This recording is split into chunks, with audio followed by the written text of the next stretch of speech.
Itu masalah penodaan terhadap agama. Kalau soal kebebasan beragama, kita sangat menghargai. Jelas? Jelas? Kalau kaplingnya jelas, kita nggak marah-marah sama orang Kristen biarin dia bilang Tuhan tiga.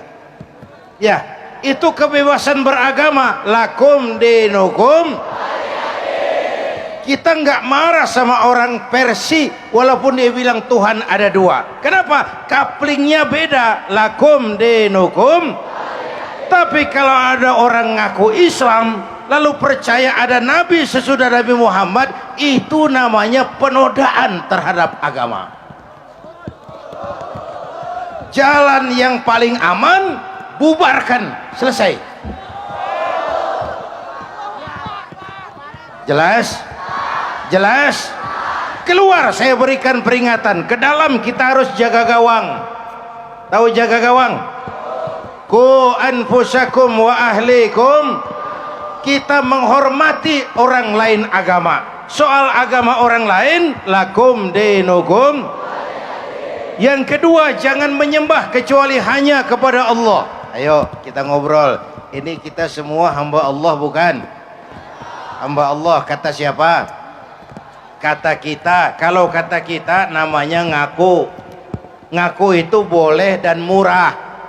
Yang mahal itu diakui. Ini yang kita peringati. Orang yang paling bersih hatinya Rasulullah.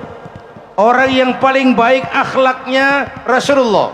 Orang yang sudah dapat jaminan ampun atas segala dosa Rasulullah. Tapi baginda Rasulullah kalau sholat malam bengkak kakinya karena rajin sujud. Jelas? Jelas? Ayo kita ngobrol lagi. Saya sering bilang hidup yang paling tenang itu hidup model tukang parkir. Ya, masih ingat? Tukang parkir di mall tuh biar mobil banyak, mereknya bagus-bagus, nggak pernah sombong. Ya, entar mobil pergi satu demi satu, habis sama sekali, dia nggak sedih. Kenapa? Tukang parkir hanya merasa dititipi. Kalau dititipi, hiduplah jabatan, harta, ilmu semua titipan. Kalau dititipi, hidup dong kayak tukang parkir. Caranya, pertama titipan nggak boleh sombong.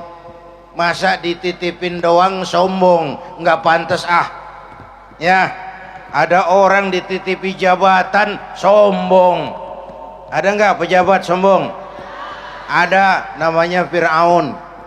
Namanya nggak pantas dititipin doang sombong. Dititipin harta oleh Allah jadi orang kaya sombong, nggak pantas. Yang kedua, titipan harus dijaga baik-baik. Kalau nggak dijaga, yang nitip marah. Yang nitip, saudara nitip motor, begitu diambil motor spion pecah, knalpot hilang, jengkel nggak? Sama kan? Allah nitip harta jadi orang kaya supaya bantu taklim, bantu yatim, bangun pesantren, lalu pelitnya luar biasa, yang nitip marah.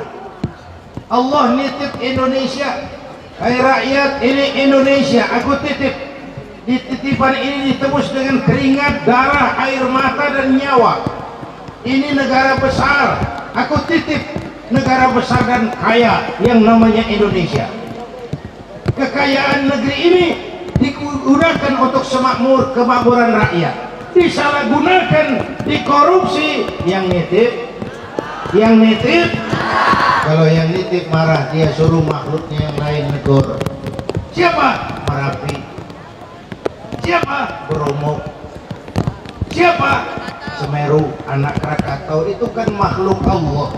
Pada demo Merapi, demo. Kalau kita rakyat demo, Satpol PP turun.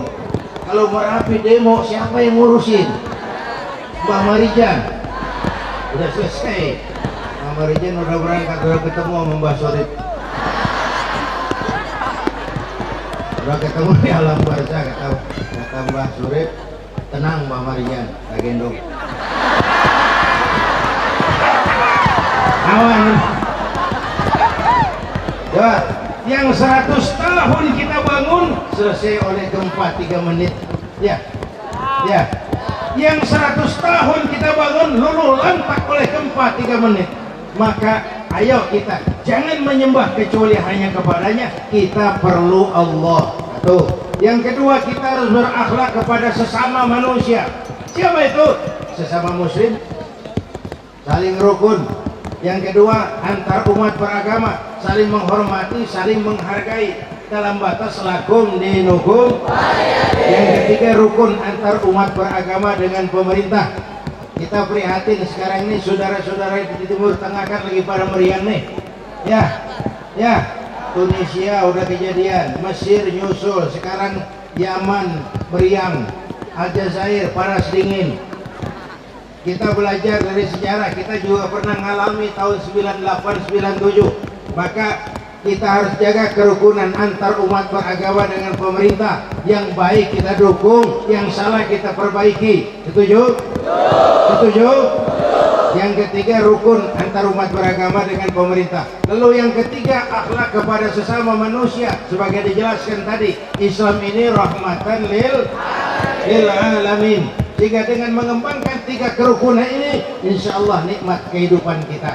Karena itu, dengan peringatan Maulid malam ini, mudah-mudahan menjadi bekal bagi kita semua untuk menjaga akhlak kepada Allah, akhlak kepada sesama, dan akhlak kepada makhluk Allah yang lain. Hadirin, ini yang dapat saya sampaikan, mudah-mudahan ada manfaatnya.